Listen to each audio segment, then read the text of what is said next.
Most people think a rich life starts with a bigger salary. I know that isn't true, because even when I was earning well, I still felt trapped and behind. So I pushed myself to earn more, only for nothing to really change, and that feeling of emptiness remained. I may have been financially rich, but poor in life. So today I'm going to show you exactly how to design your own personal finance system that allows you to live a rich, fulfilled, and happy life on your current salary, instead of using a budget that just restricts it. Yes, for most people, the biggest barrier to a rich life is simply a low income. Therefore, increasing your income and earning potential in your 20s is a top priority. But the problem may not always be that people earn too little. Often, and especially for my audience of ambitious, high-performing and future-conscious professionals, the real problem is that your money has no structure. There's no real intention behind your spending or the flow of your income. Your essential costs are too high, your spending is emotional or reactive, your savings are inconsistent, or your investing is delayed.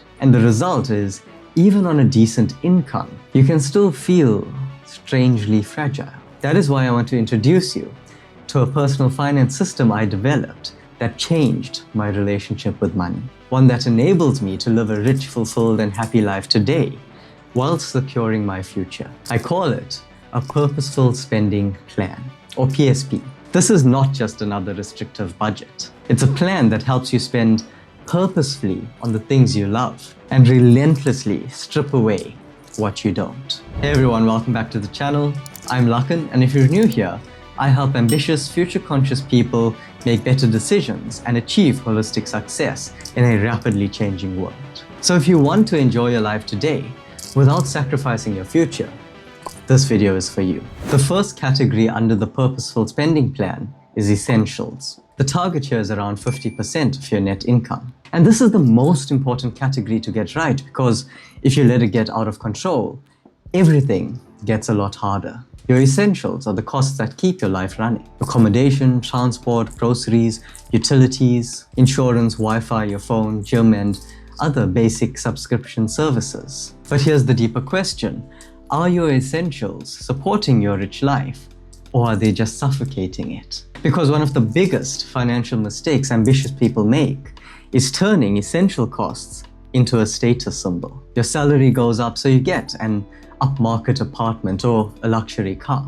Your standard of living rapidly rises, but your sense of financial freedom does not. Essentially, your standard of living has become a parasite on your standard of life. And that is the trap, because from the outside, it can look like progress or success. But from the inside, it can often feel like pressure or falling behind. That is why I like to think of this category as your financial foundation. If the foundation is too expensive, the rest of the house can become unstable or can't even be built. Another useful rule of thumb based on your net salary is to allocate no more than 20% to accommodation and no more than 10% to transport. Some may consider this extreme, but this prevents you from becoming house poor or car proud, the two primary wealth killers for ambitious people. Now, to be clear, not everyone can hit 50% essentials immediately. Some of you may live in expensive cities like New York, London, or Sydney. Or some of you may be required to support family,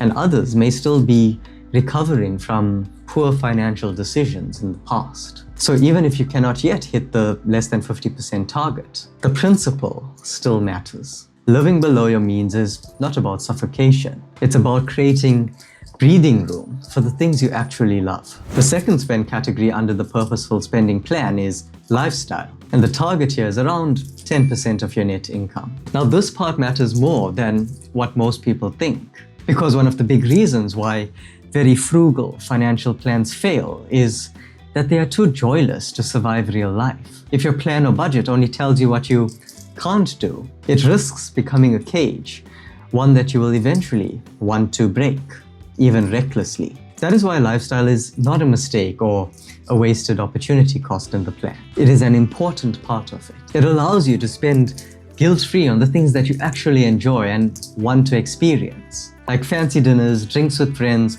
your morning coffee, and hobbies like padel, golf, or gaming.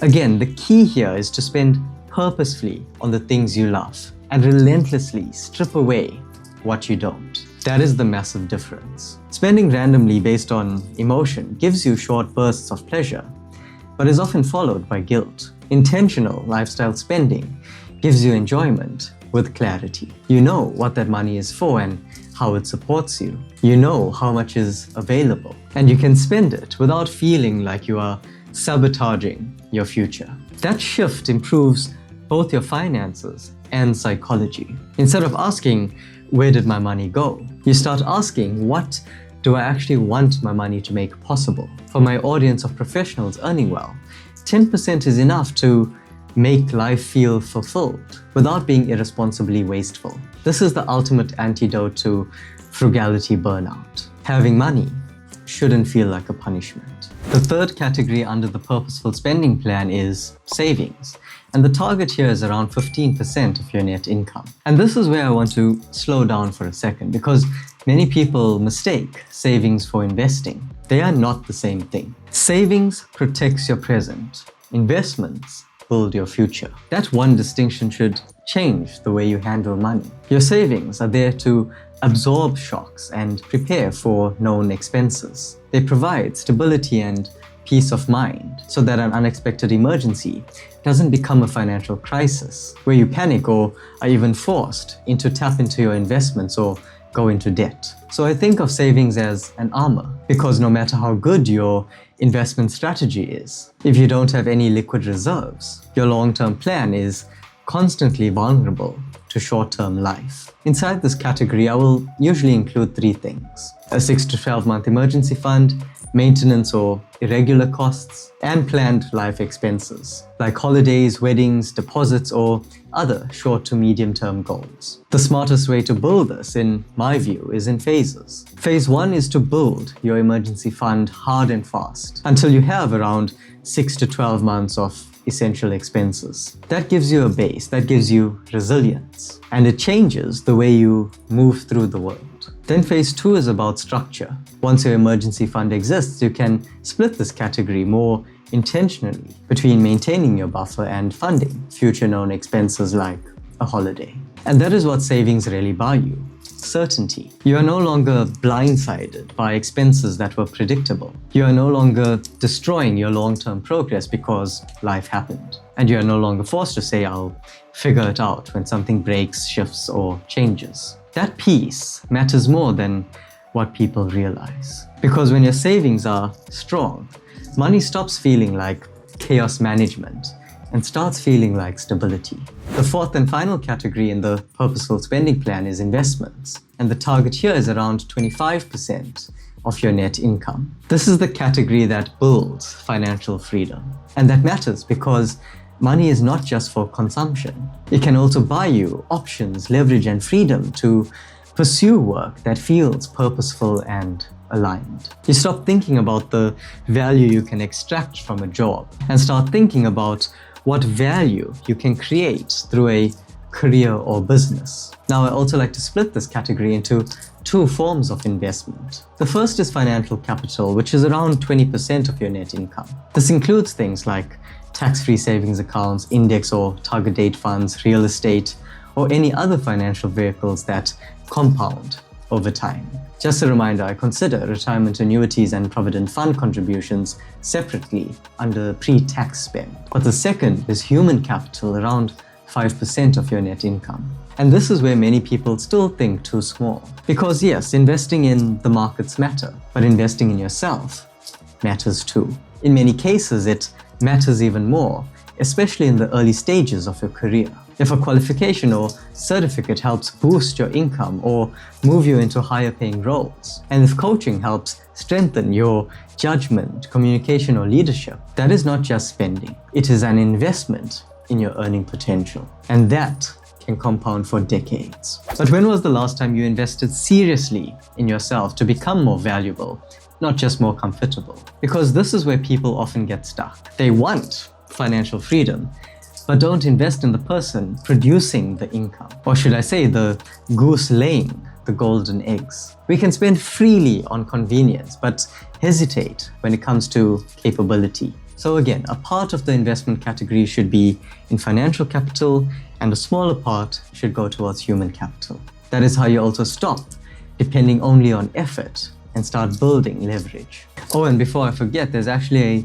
non-negotiable rule to this 25%. You should only move these funds into long-term investments after you have cleared all high-interest debt. So anything above 12% like credit cards, retail accounts, or personal loans, and build a 6-month emergency fund. There's no point trying to earn 10% in the market while you are paying 20% to a bank, or even worse, having zero liquid cash for a crisis. That is not investing. That is pretending to do rich things whilst you are actually broke. So once that high interest debt is gone and you've built a 6-month emergency fund, you can then redirect the 25% towards long-term investments. And that is the moment where your money stops servicing your past and works exclusively for your future. Now you may be wondering, what do I do with bonuses or other additional income? Most money gurus will tell you to throw every cent into your bond to save on some marginal interest over 30 years. I did that by obsessively paying off properties early. And looking back, the math did not make up for the missed experiences. So I disagree, especially if you are following my purposeful spending plan, because your retirement is already being secured by your 25% post-tax and 15% pre-tax contributions. You don't need to over-optimize your joy away. So when your bonus hits, it goes straight into your savings account. And once your 12-month emergency fund is built, spend your next bonuses. Use them for an international family holiday, a meaningful experience, or even a deposit on a house or down payment on a car. Do not be the person who dies with a perfectly optimized financial portfolio, but with a folder of zero memories. Wealth without enjoyment is not success. It's just a high score in a game that you don't actually win. If you've enjoyed this video thus far, please don't forget to follow me, because on Friday, I will be explaining everything we've discussed using a real-world example. But also let me know which specific situations or circumstances you would like me to cover in future videos. Would you like me to cover the purposeful spending plan for couples, or perhaps even a family with 2 children? Maybe you are a low-income earner or an SME with irregular income. Let me know in the comments below. So if you remember one thing, let it be this. A rich life isn't a destination you reach once you earn more. It's the journey you live every single day. If you stay trapped in emotional spending, stagnant savings, or the spreadsheet slave mindset of over-optimization, you're just telling yourself that your financial freedom is just one promotion away. The ceiling is not actually your current salary. It is the lack of structure in how your money flows towards the life you desire.